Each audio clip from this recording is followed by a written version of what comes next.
I had the courage to take the first step. And let me tell you, the universe showed up for me. Here's all the doors that are going to open for you because now you're communicating with me that this is what you want to do. Things didn't really unfold for me until I took that first step because your language is a reflection of your true belief system. I think I am no one special. What is my story? How did I become who I became? I ended up being able to achieve that financial freedom, go through my own journey with Isha Foundation so that I could service others. We're the most probably educated world now than ever before. More and more women are going to school. If you go to school, it's not the end all be all. So let's surrender to all the external. Let's go back into within. Where are you empty? The external comforts, if they do leave, they're not so shaken up about it because we have established such an amazing foundation.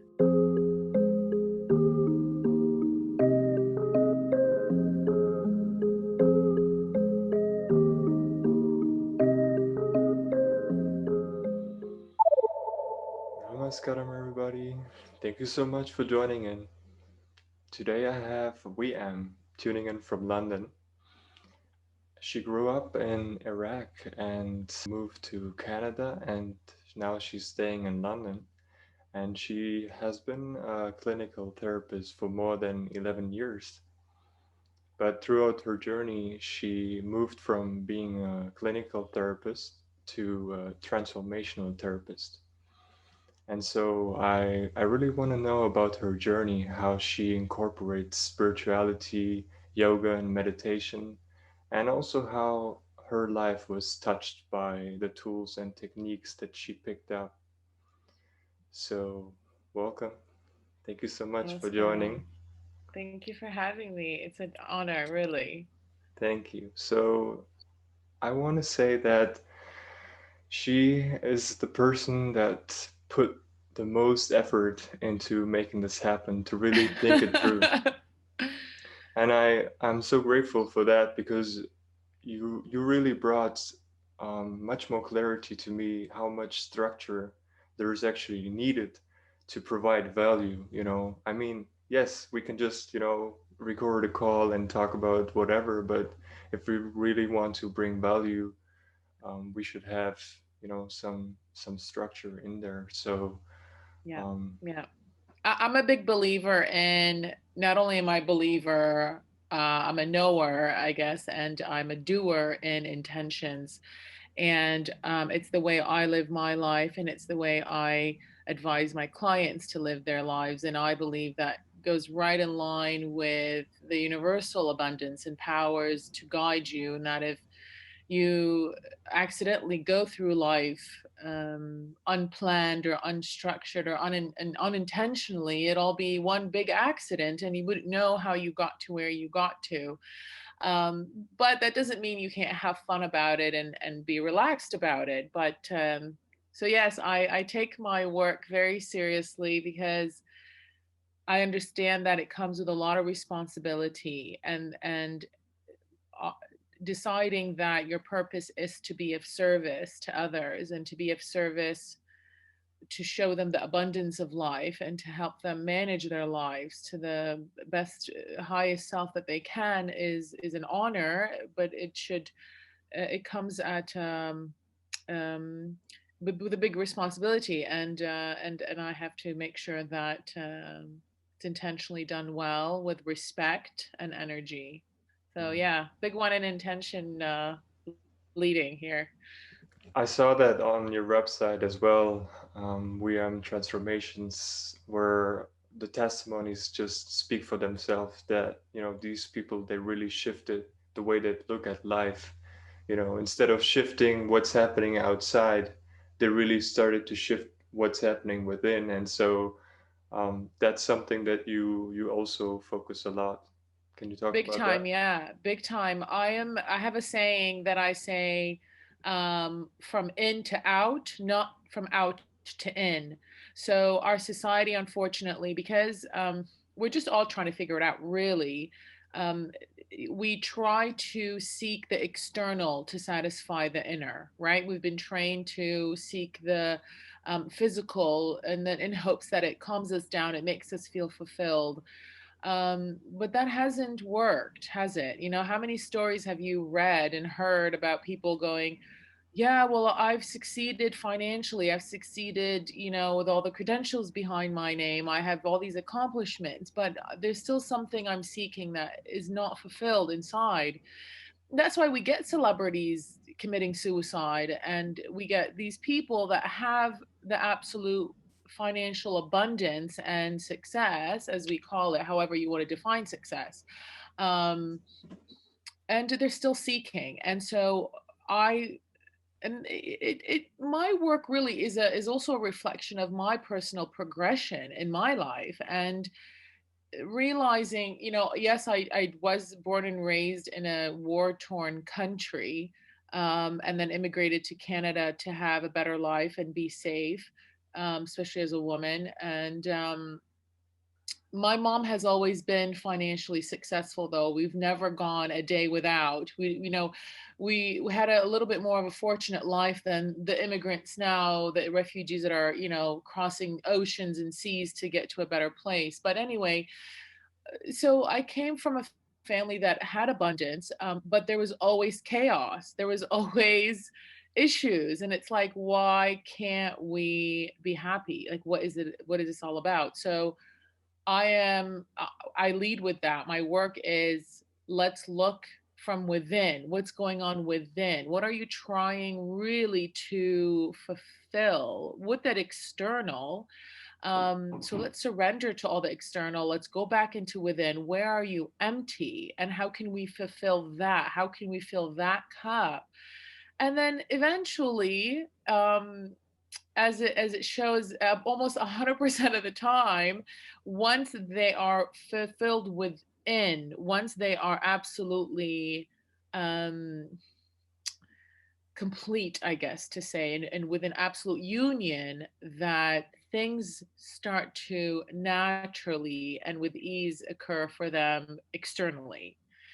And I find that that's actually more sustainable as well. Like, they don't end up losing those things either, you know. And if they do, the external comforts, if they do leave, they're not so shaken up about it, because we have established such an amazing foundation, that it just won't rock you, right? So I'm about, and the thing with my clients, though, I have to say, the testimonials you've read are about from people that were just ready. They were ready to be responsible, to be better, and to work. And I guide them. I don't do it for them. And this is the big thing about my journey as this transformational therapist, and I'll explain in a minute what the difference is that I don't believe people should need therapy for the rest of their lives. It's not my job for you to need me all the time. Financially, sure, it will be nice, but I'm not doing my job in enabling you to care for yourself. And that's where spirituality came in for me.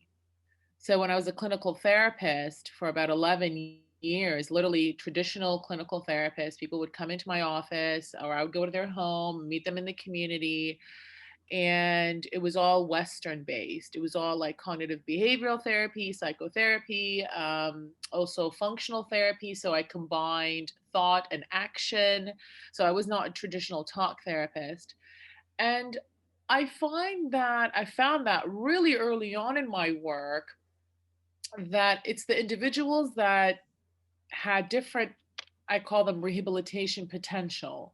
So I almost can sense it the minute they walk in the door, right? Like they walk in and I'm like, yeah, this person's gonna progress, this person's gonna get better. Or I can tell, like, someone really was, they needed more than the traditional, you know, Western thing.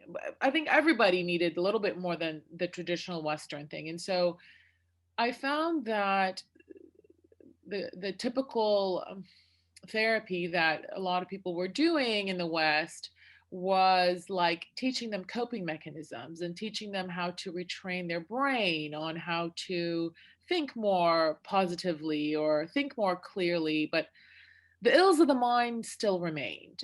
the people that had religious beliefs, so some kind of faith, progress a little faster. They got it a little faster, but they were still not consistent in their well-being.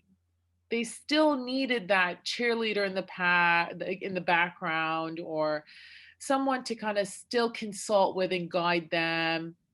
So the people that I found that were spiritual, so not only religious, but spiritual, that I have this definition of what spirituality is, and I actually Googled it because I was like, I'm really, because we kind of throw this word around so you know um easily, and we don't even really know what it sometimes means, right? How many times have, especially for people who don't know English as their first language, spirituality, it's kind of like a trend now. Yoga is a trend, and don't get me started on that. But anyway, so I googled the definition because I thought it was amazing, and I just wanted to kind of rewind and refresh about what spirituality really means. So I have a couple of definitions.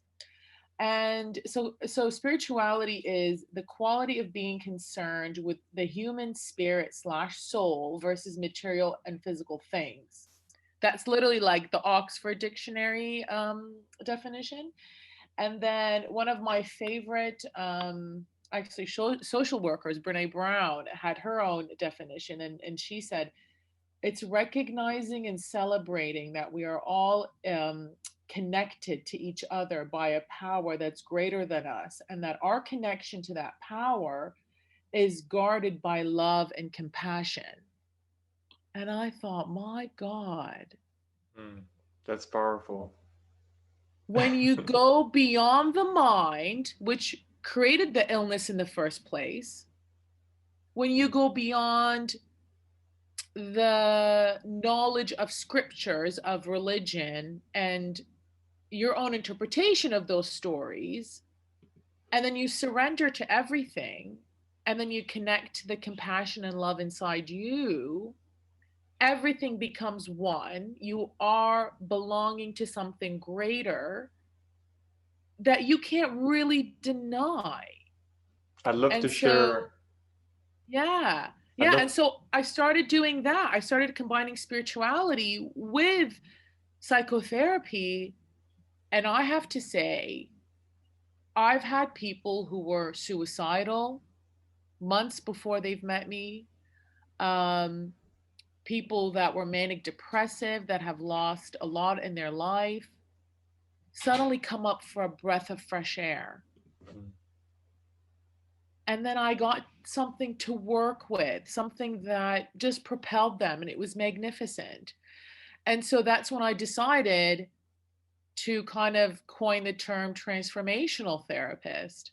And really transformational, you're not transforming into something that you are not. You're just reconnecting back to that truth, that universal compassion truth, that love that you already were, but you just lost throughout your life because of the conditioning of the stories that you've been told, of the people that decided to put their own issues onto you, and all these things. So that's a little bit of that little kick I there. love that. And I want to share the definition that I heard from Jay Shetty. So Okay. he said he was taught this in India when he became a monk. So they looked at the word spiritual, and they saw it's spirit and ritual. So it's moving Mm-hmm. from the ritual away from just doing something like a ritual to bringing the spirit in, bringing your heart in, bringing your love in, and doing it out of your devotion, out of your love, out of your compassion, out of not because you're trying to get something out of it, but Mm-hmm. just because you really just throw yourself into that and lose yourself, lose your thoughts, Mm-hmm. lose your Mm-hmm. your past. And I Mm-hmm. really love that definition.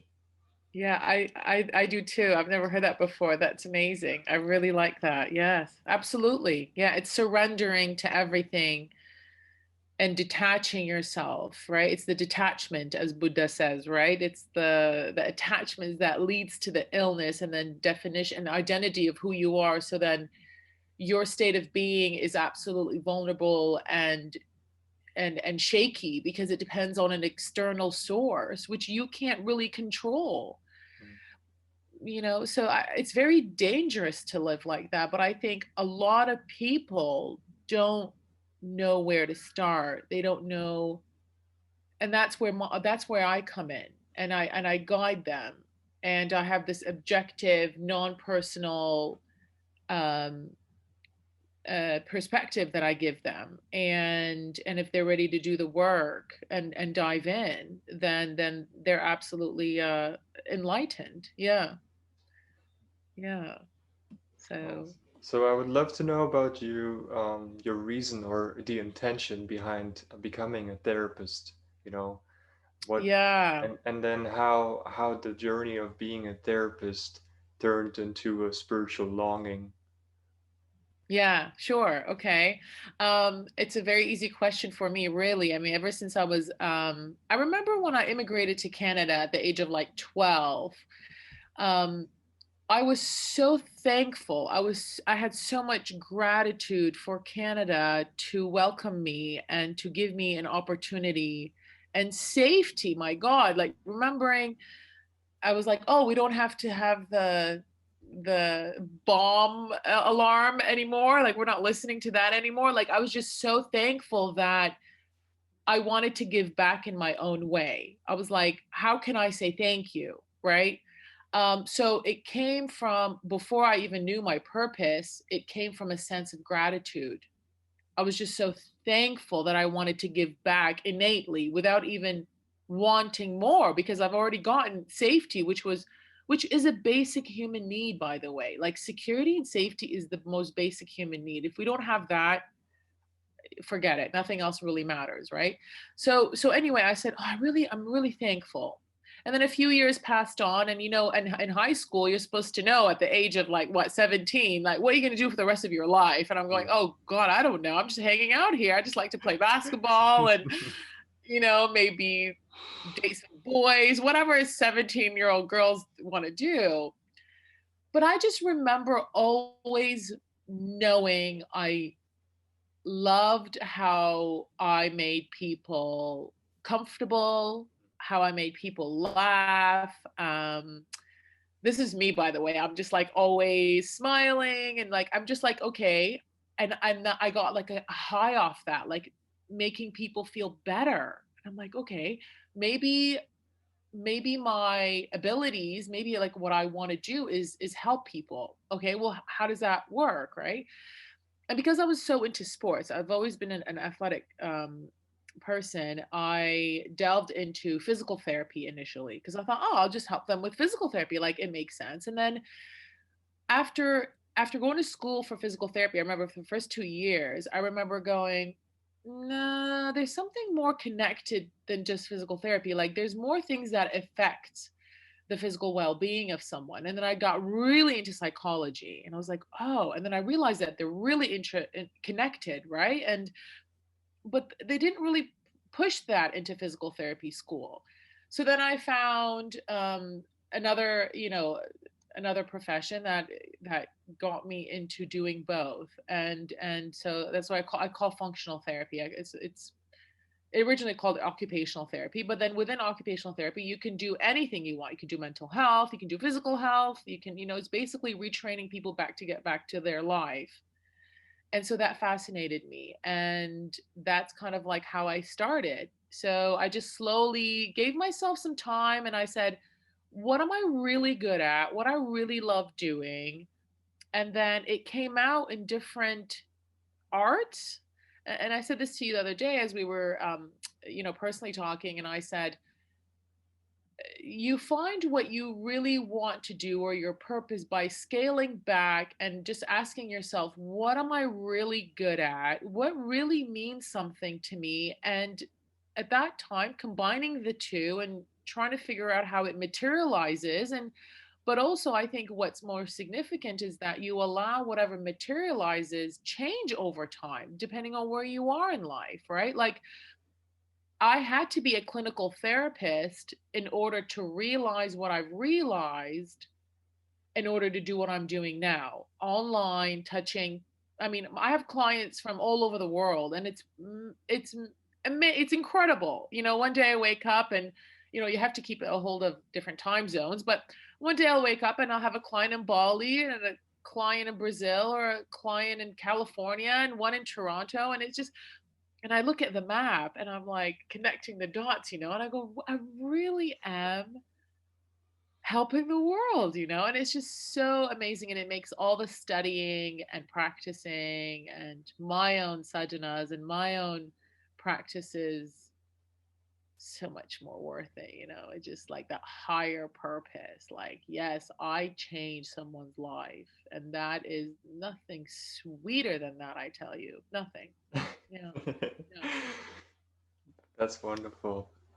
When you talk about studies being worthwhile, I would love to know about your relationship to academia because we live in a time where I can go on YouTube and learn music Mm-hmm. production. I can go on YouTube and learn how to, work with Photoshop. I can make Mm-hmm. my own. Most of the things actually now you can go online and learn. Mm-hmm. So you went through a long, I mean, what really is Mm-hmm. long? What really is time? But Eight still, years of post-secondary. so yeah, Yeah. please show your Yeah. Yeah. So initially, I was just like, I say the Western world, but I think now it's more global world. I was obsessed with intellect. I was fascinated by intellect. I was fascinated on the respect and recognition one can gain by the acronyms behind their name. And so the thing is about I came from a mother that is very independent financially, I guess, and she's always led her own way, and she instilled in me that as a woman, especially, you need to have something to rely on that no one can take away from you, right? Like education is your global passport, period, full stop, and no one can take that away from you, and so therefore you're not going to be susceptible or vulnerable to someone else's contribution for you to live a fulfilled life. And so remember, now I'm a little older than you, so when I ended up going to school, there was no YouTube, there was no Facebook. I remember I was in my second or third year university when Facebook popped up in my life. I think it was like MySpace first. It was like 2006, right? So to me, that was the traditional way. And that's, the way that a lot of people my age ended up going, the path they wanted to go, or they just ended up going to different kind of, schooling, and then, or they went to work right out of high school. I grew up in near Detroit, Michigan. And so a lot of people ended up going to work for factories, the big threes there to build cars. Um, so I did. I went to school and I used it to my advantage. And I have to say, I am very glad I did it because school taught me a lot of things about myself. It taught me discipline. It taught me a sense of belonging. It taught me healthy socialization with my friends. Yes, recognition, a sense of accomplishment. What I didn't like about school was the constant grading and comparing of all the students. Um, in a way, there was belonging, but then there was another way that's like I gotta compete and I gotta outbid you in order to survive in this platform.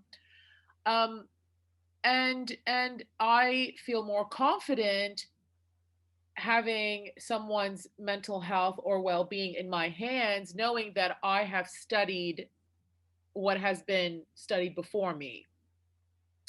But I remember someone wise in my life saying, your life or your quality of life is only as good as the advances in science that man has made. So I also understood that what I might learn today could expire tomorrow according to what science ended up finding out. So I took it with a grain of salt, but I used it to my advantage. Can you hear me? Oh, Yes. there you are. Okay. Okay. Um, so anyway, fast forward. Um, at, in 2011, I started traveling a lot. After I had my company and the clinical therapy, whatever, and I ended up hiring people, and I ended up traveling a lot. Now, after traveling, I became wiser. I became more well-rounded. I became a more experienced individual in life.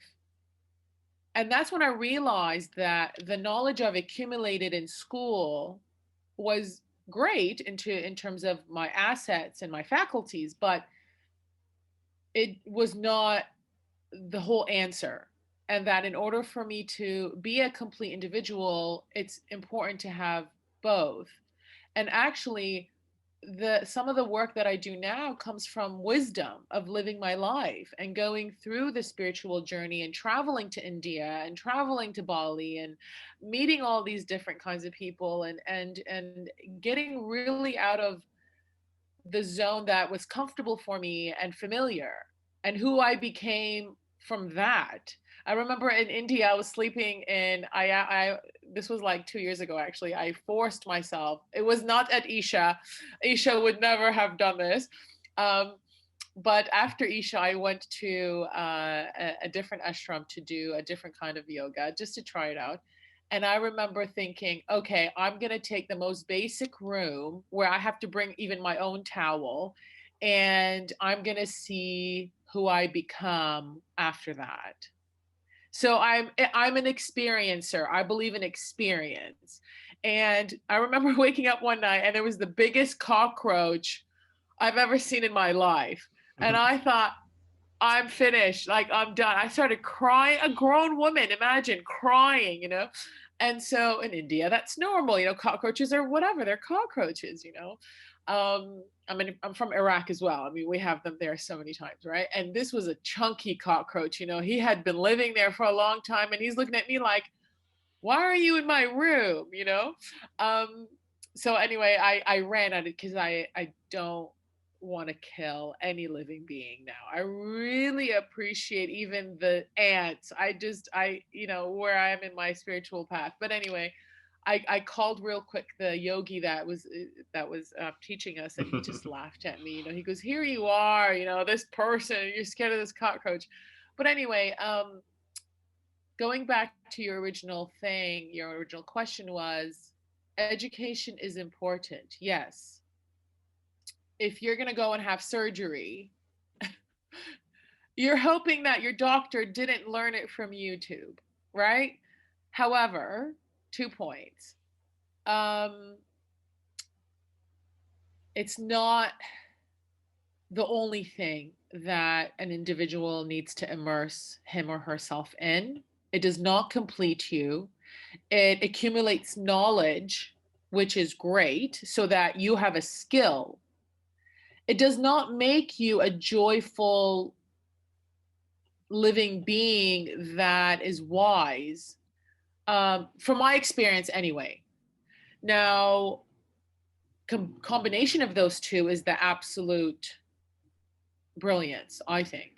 And understanding the limitations of the mind, but understanding how to use that mind to serve others or to earn a living, or things like that. We're the most probably educated world now than ever before. More and more women are going to school. More and more women are entering medical school and becoming doctors and all these great things, which is amazing.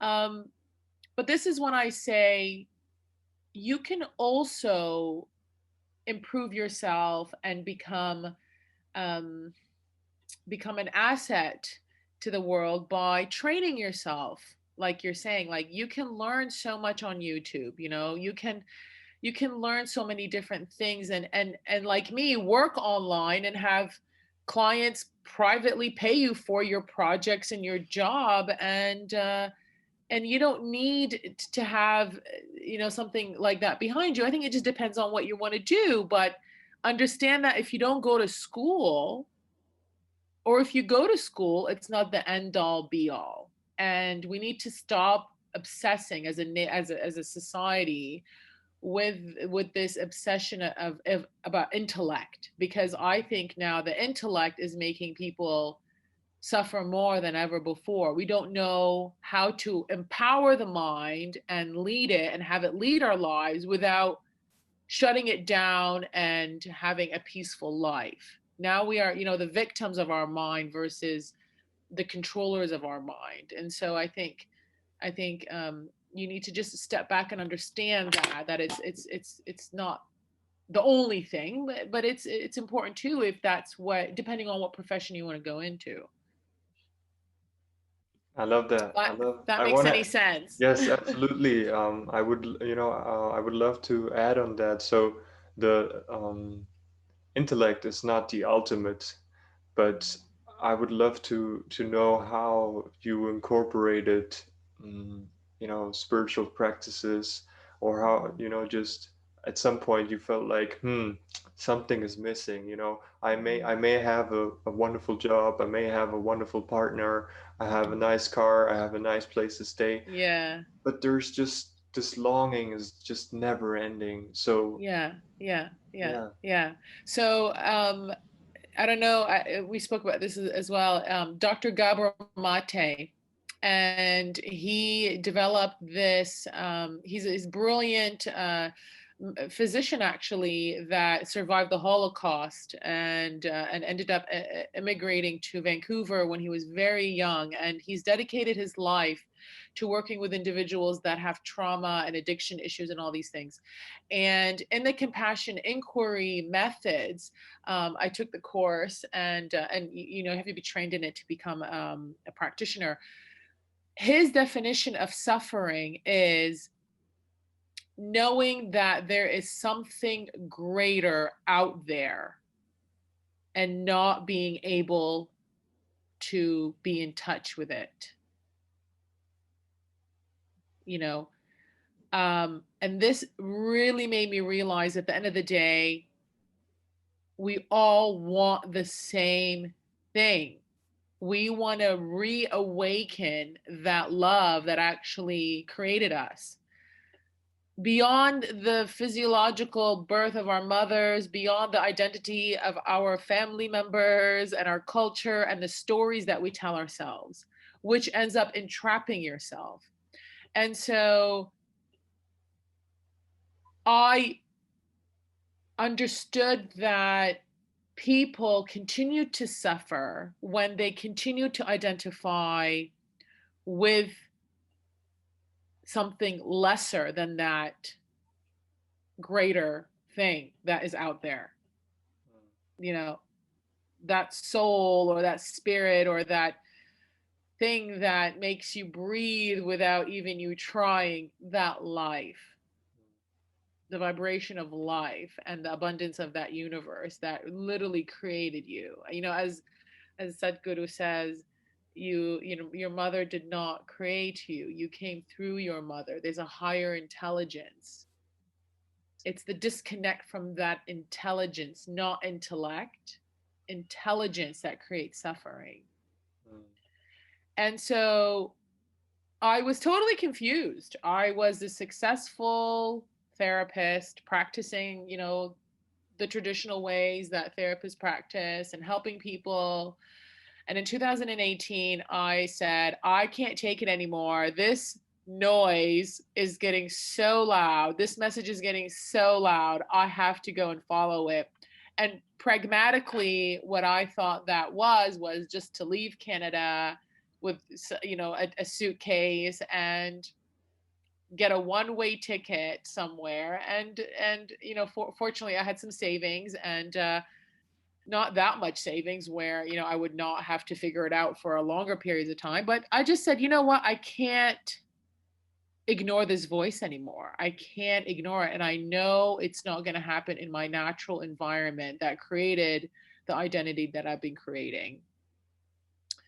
So I left in 2018, January. I left my world. I rented my apartment in Toronto. I gave away my car to my sister. I donated or I sold my possessions. And I think I was left with 2 suitcases. And I was supposed to actually, you know, so it's a long story, but I think what I want to kind of get down to was things didn't really unfold for me until I took that first step. You know, when we talk about laws of attraction, I think you were cutting away here. It's fine. I'm back. Hello? Oh, there you are. Cut away. Um, and so I had been exposed to, The Secret about when Oprah actually exposed it, or when she broadcasted it onto her show. And I think I was like 19 years old. I got exposed to The Secret, and it really resonated with me. But it wasn't clear. Laws of attraction. What is this? Is it a belief system? So I planted the seed in my head and I put it away, right, for a later time. And then in 2018 January, I decided to listen to this voice, and I just left. I took that first step, and what I really said to the universe was, I'm ready for a change. I don't know what it is, but I know exactly what I want to do, and that is to continue to help people using my skill. But I'm going to take a break from that and rewire and repath and try to figure out how I'm going to do that non-traditionally.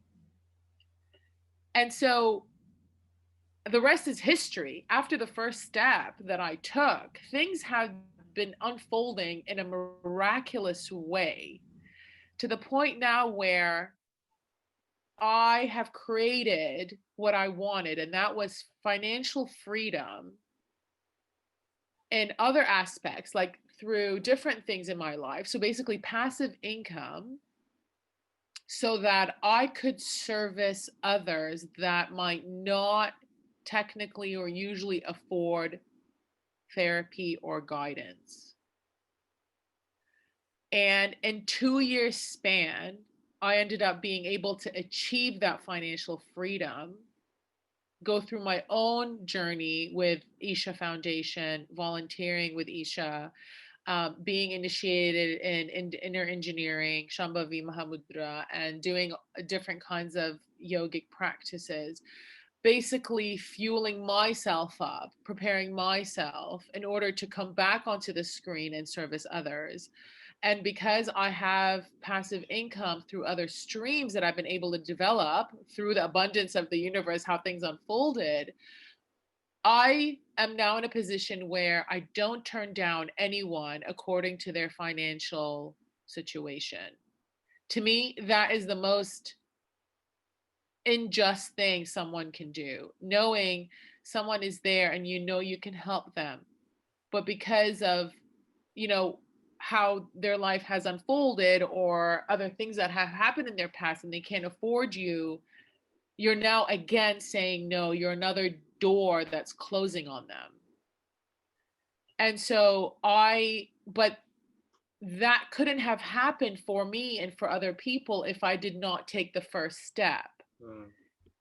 I love And that. That's so I took the important. first step. I took the first step. And you know what? You can call it blind faith, you can call it optimism, whatever. And you know what I said to myself? And I think this is the big takeaway, I think, and it helps a lot of my clients when they're trying to make a decision. And I said to them, what is the worst case scenario if this doesn't work out? And they'll say, well, most of the time I'll just end up being back here. And I said, okay, so technically you're living the worst case scenario. And they'll say, oh, I guess I am. And can you live with that? Yeah, well, I'm already living it. Okay, then go ahead and do it. And so I found that my worst case scenario was to go back to Toronto, go back living into my condo and keep doing that job. And because I was able to digest that and be okay with that, I had the courage to take the first step. And let me tell you, the universe showed up for me and it was like, oh, that's what you want to do? Okay, here's all the doors that are going to open for you because now you're communicating with me that this is what you want to do. And that finally is when I realized how laws of attraction works. It's not you sitting in the corner of your room, meditating, pretending you're in the cave, and you're trying to manifest things just from thoughts. Thoughts are action, they actually change the physiology of our body. They only come to fruition. Your desires only come to fruition when you combine the two.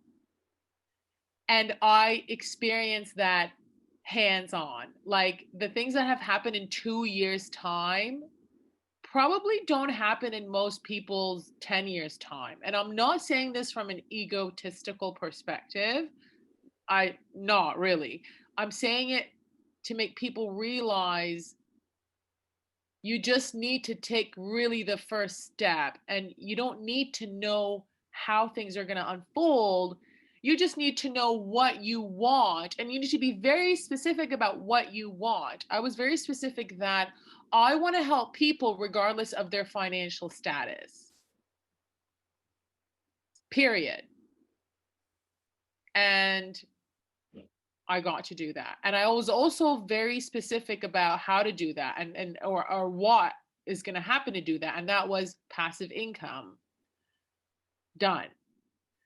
So I knew what I wanted and I told the universe what I wanted. And then I just let it go.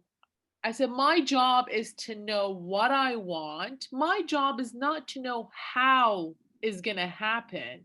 And to be honest with you, I think that's where the suffering comes in. When people are trying so hard and they're so rigid in their thinking that this is how it's going to happen, and it doesn't happen in the formula that they have already concocted in their mind, that they give up.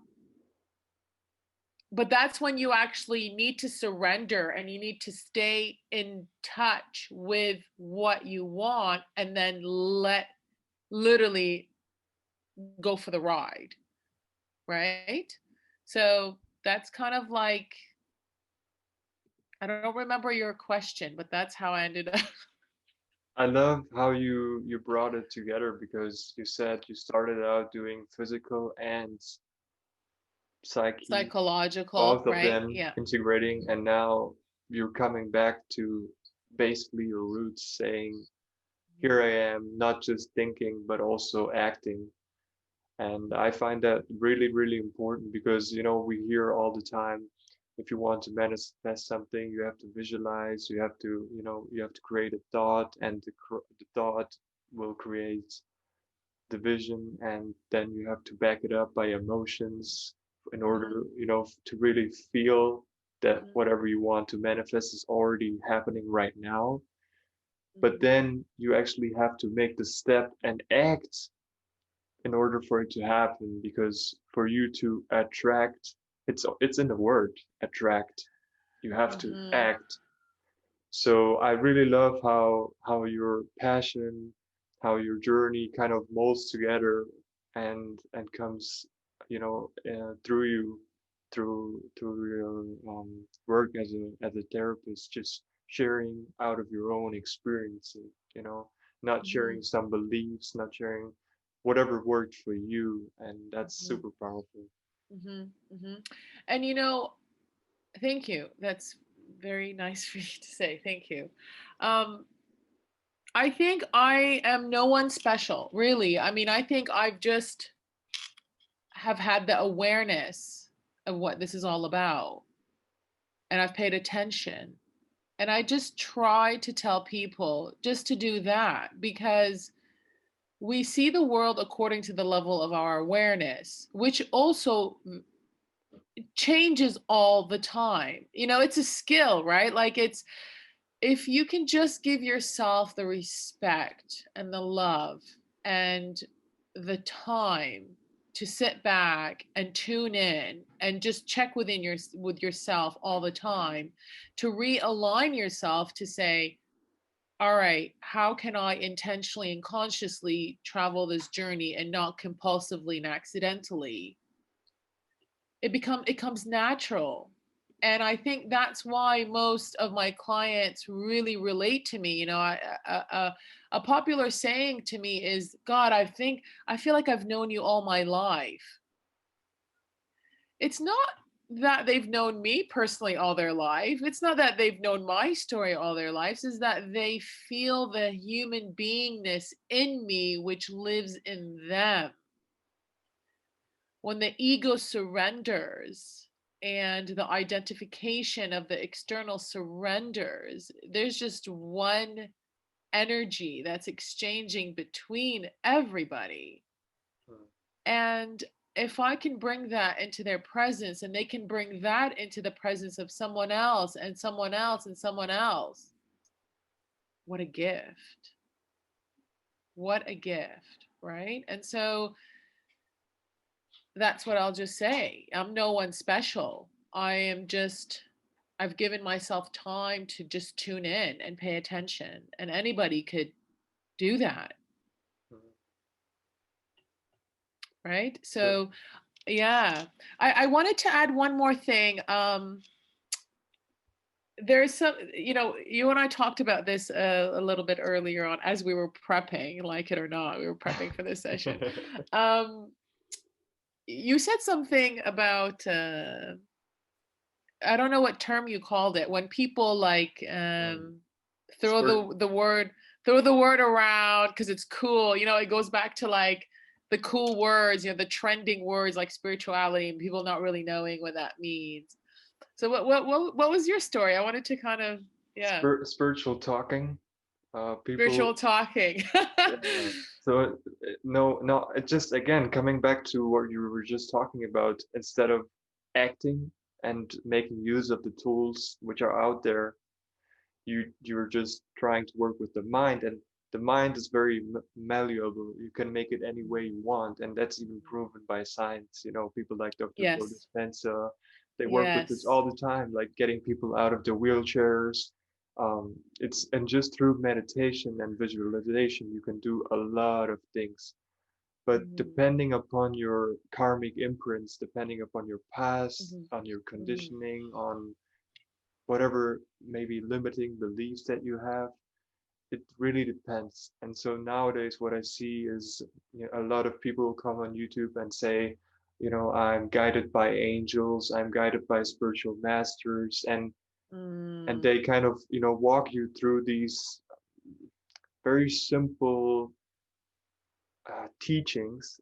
And Mm. I find that there is a certain limit to that, and I can see that even with like very close people in my family who try to work, like you said, they're just obsessed about the intellect working with the mind, Mm-hmm. but Mm-hmm. they don't act upon it. So Mm-hmm. yeah, that's really what I feel like, that people confuse spiritual process with spiritual talking. Just like, I'm spiritual, I'm doing something spiritual, but when I go onto the street, you know, I I'm I someone cur- else. yeah, I curse people. I don't care about, it's just about me. It's like Mm-hmm. spiritual ego, you have created the Mm. spiritual ego. And it's like another identity, something that external, and because it's cool now, it's another trend. I want to fit in. It's kind of like getting the new shoes, with the kids, and it's like, hey, I'm cool, and yeah, it's just. I think I think that comes from. I'm gonna be an optimist here a little bit. I think that comes from the human being sense that we want to belong somewhere. We want to belong to something. We don't want to be the outcast, but at the same time, we're kind of fooling ourselves and being a little tacky or whatever along with these trends. And maybe it does go back to some, people knowing that there's something greater, but they just don't know. They're not really connected to it. And so In therapy, like I mentioned earlier, Dr. Gabor Mate, he calls that spiritual hijacking. And so spiritual hijacking is basically this person that does the mantras, and they'll do the 10-minute meditation, or they'll have all the meditation apps or the yoga apps, and or they'll practice like prayer in the morning or something like that, right?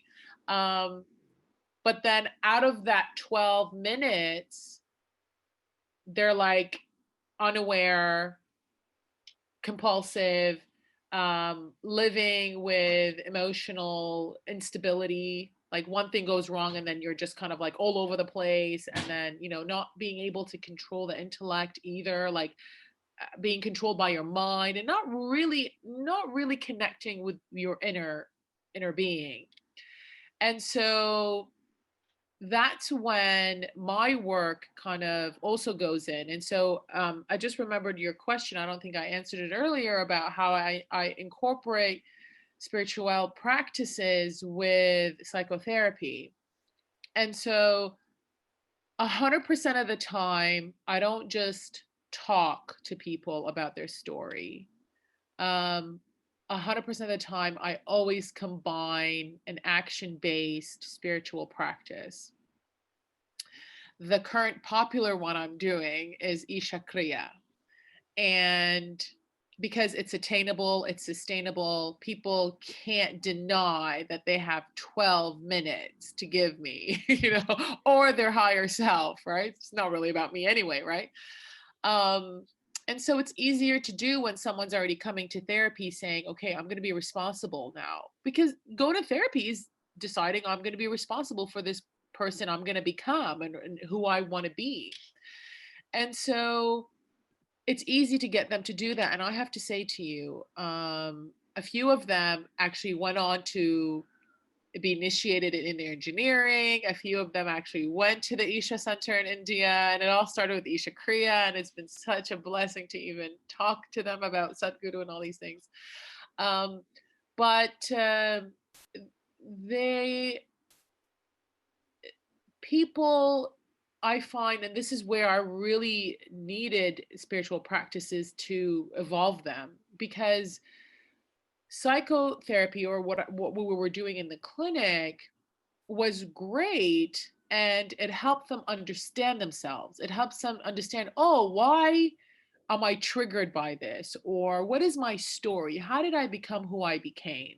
And once you understand how you became who you became, now you don't have to identify with that story. So your plate is clean. And then you could start putting different things on that plate now according to your awareness and your level of intelligence, right? And so I couldn't do that. I couldn't completely clean the slate without a spiritual practice, because cleaning the slate was just intellectual, conscious talk. And although subconsciously things were coming up, they were like accidental during sessions. Like, oh, I remember this. And I would study, I would dissect their past, and I would say, this is who you are, and this is why you became this way. Your mother did this, your father did this, your traditional psychology, right? And then they go, okay, well, now what? Well, how do I become who I want to be? Mm. Yes. Right? Now, we can develop habits, we can develop tools, we can develop coping mechanisms, we can develop healthy patterns. But how do I get you to connect to that thing that we all want to connect to, that higher intelligence, where you won't be lost anymore? Mm. And that's when the spiritual practices came in. Mm. Yeah. Wow, that's amazing because you talked about not being attached, not being so attached, Yes. kind of loosening the Yes. grip to who you Yes. think you are. And Yes. that also, even if you say Isha Kriya, which just comes down to a little bit of distance between you and your Yes. body, you and your mind, and just that distance also, if you look at the law of attraction, Mm. it's also that, in order for you to manifest something, you have to, um, take the distance in the sense of not being so identified with, oh, I want, you know, in order for me to be happy, I need to have this Mhm. car. In order for me to Mhm. be happy, I need to have this person. So you're kind of putting it on a pedestal. And by Mhm. doing that, you're telling the Mhm. universe, this is so far away. Please give it to me. But obviously, you're not, resonating with it. So, Well, you're coming from a place of lacking, right? When you're saying, and language is very important. I tell my clients this, even my friends, everybody, it's like watch your language because your language is a reflection of your true belief system. And mm, so if you walk around and it's just a shift of language, and the language shift could be like, I need to get this, or I am so broke right now, right? Or I need to go to work because I'm broke. Instead of saying, I need to go to work because I'm broke, we practice saying, I'm going to go to work because I'm going to get, or I am, because the work is going to reflect on that higher thing that you're going to manifest. So they automatically associate work with that house. But the language is that I'm not going to go to work because I'm broke. I'm going to go to work because it's a stepping stone of what I know I'm going to have, or I will have, or I already do have. And so that takes practice and a little bit of awareness and recognition. And so some people just have a harder time surrendering to spiritual practices until they deal with their emotional issues, like things like trauma, things that have really led you to severe depression, severe apprehensions. Like the ego sometimes wants to be soothed before it can relax. And I find that sometimes people are not ready to do spiritual practices until they're psychologically content. And once they're psychologically content, they can relax. And then when they surrender, now the spiritual act comes in. For me, spiritual act did that for me right away. It doesn't mean I'm better or worse. That's not what it is. It's just a different story. And so I find that for people who are really lost, and depending on how strongly they identify with their belief system and their ills of their mind and the subconscious story that they have, they might need to have a little guidance first so that they could be heard, they could be seen, they could be validated. And then right away, that creates a safe space and it creates a surrender to me. So there's a trust to me. And then they're going to, for sure, inevitably trust that I know what I'm talking about when I recommend a certain spiritual practice. And so some people just need the message massaged. They need to be seen first, and then they can relax into a spiritual practice. For other people, that might not be the case. And I think that's why spiritual hijacking happens, because the emotional issues have not been dealt with yet properly, and they go and they try to do a spiritual practice like it's another cool thing to do externally, but then there's a disconnect because they're not connecting to the inner source, because there's so much baggage still that they bring that they can't connect yet. um so that's where, but yeah, I mean, if someone doesn't need me and they can just absolutely just go into a spiritual practice, and then that thing's, oh, that's the ultimate, right? That's I love that. I love that. But I have to say, the first time we spoke and now also, I'm pretty sure whoever listens can feel it as well. You really speak from your heart space. Like for me, when you speak, it's not just the things that you say, but it's much rather that I can see that this is coming from someone who's genuine. It's not just about I'm here just sitting and trying to make money or trying to be successful or but this is really rooted in you wanting to help, you wanting to assist, you mhm. wanting to guide, and so Well, it's yeah. bigger than us. It's bigger than us, right? It's bigger than my little body sitting here in London, right? Like preaching and like it's bigger than this. And it's not about me. It's about my karma and why I came into this world again. It's, so that's I was gonna go into the karmic path and not coming back, but I'm not gonna go there. Um, it's not just for me, and you know what? That's what keeps me going. That's what endures the long sessions with clients. That's what endures the constant reading and education and practices. It's knowing just it's not about me anymore. I've surrendered that. And I'll tell you one thing, you talk about laws of attraction. Really, I know you've probably heard this before, but you know how they say, do what you love and they will come. I remember Sadhguru saying, like, don't worry, I'll find you. When you're ready, I'll find you. And and I've never had to struggle to find people to work for or with or whatever, because I come from an authentic truth that it's bigger than me. And so I feel untouchable if I'm in that state. I mean, what else are you gonna do?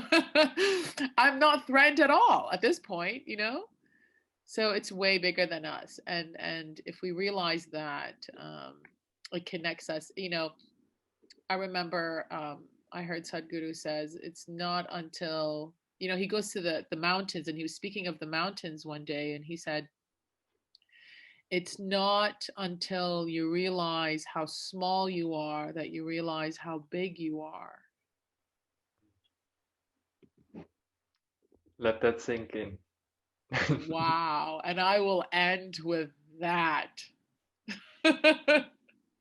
Nothing else to say. Yes. It was such an honor to have you here. Really, Pranam. Pranam. Thank you. Thank you. I I don't know how to express my gratitude for you to take the time to come here and share your story, your experience, your journey. Um, yeah, just pure value, and thank you so much. Thank you. Thank Thank you. Thank you. Thank you for listening. Thank you for giving me a safe space to share it. And I hope at least one person can benefit from this. And me and yeah. you. Okay. There you go. Then we're already winning. Thank you. Thank you, Steven. Thank you. Feel free to subscribe, like, and share, comment, and we will be very happy to have you join on more. Namaskar.